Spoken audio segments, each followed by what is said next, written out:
دین بعد زوس حمزہ عصمت تخواست کوم چراشی و تلاوت کلام پاک پیش کی. حمزہ عصمت. بالله من الشيطان الرجيم. بسم الله الرحمن الرحيم.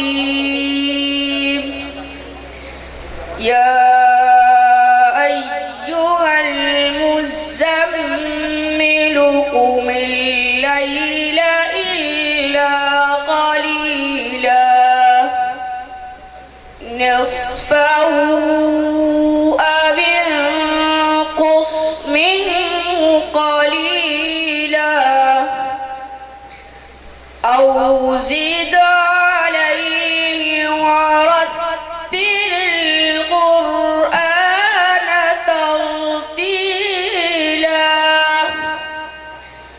إنا سنلقي عليك قولا ثقيلا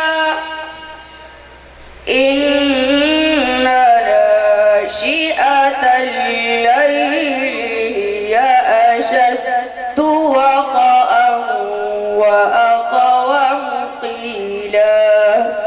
صدق الله العظيم.